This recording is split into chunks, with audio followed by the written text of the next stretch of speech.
அண்மை செய்தியை பார்க்கிறோம். முதலமைச்சர் விரைவில் உடல்நலம் பெற விழைவதாக தாவேக தலைவர் விஜய் தற்போது தெரிவித்திருக்கிறார். பரிபூர்ண உடல்நலம் பெற்று அவர் கடமையாற்றிட வேண்டும் என்று விரும்புவதாக அவர் குறிப்பிட்டிருக்கிறார். கூடுதல் தகவல்களை சிறப்பு செய்தியாளர் அபினேஷிடம் கேட்கலாம். அபினேஷ், இப்போ தாவேக தலைவர் விஜய் தெரிவித்திருக்கக்கூடிய அந்த பதிவின் விவரம் என்ன? முதலமைச்சர் மு.க. ஸ்டாலின் கடந்த திங்கட்கிழமை அன்று தலை சுற்றல் காரணமாக அப்போலோ மருத்துவமனையில் அனுமதிக்கப்பட்டு சிகிச்சை பெற்று வருகிறார். அவருக்கு இன்று ஆஞ்சியோகிராம் சிகிச்சை அளிக்கப்பட்டதாக, தொடர்ந்து அவர் அடுத்த 2 நாட்கள் ஓய்விலிருந்து தன்னுடைய பணிகளை தொடருவார் என அப்போலோ மருத்துவமனை செய்திக்குறிப்பை இன்றைக்கு பிற்பகல்ல வெளியிட்டிருந்தது.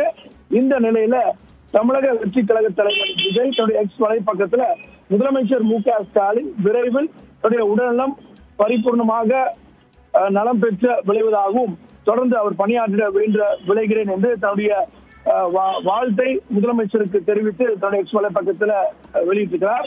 தொடர்ந்து பல்வேறு அரசியல் தலைவர்கள், நடிகர்கள், பிரதமர் உள்ளிட்டோர் எல்லாம் முதலமைச்சருக்கு வாழ்த்து தெரிவித்து வரக்கூடிய நிலையில, அதாவது அவருடைய உடல்நலம் பெற்று திரும்ப வேண்டும் என தெரிவித்து வரக்கூடிய நிலையில தமிழக வெற்றி கழக தலைவர் விஜய் தற்போது முதலமைச்சருக்கு தன்னுடைய உடல்நலம் பூர்ணமாக குணமடைந்து தன்னுடைய கடமையாற்ற விளைவதாக தன்னுடைய எக்ஸ் வலைப்பக்கத்துல பதிவிட்டிருக்கிறார். காயத்ரி, நன்றி அபினேஷ் விவரங்களுக்காக.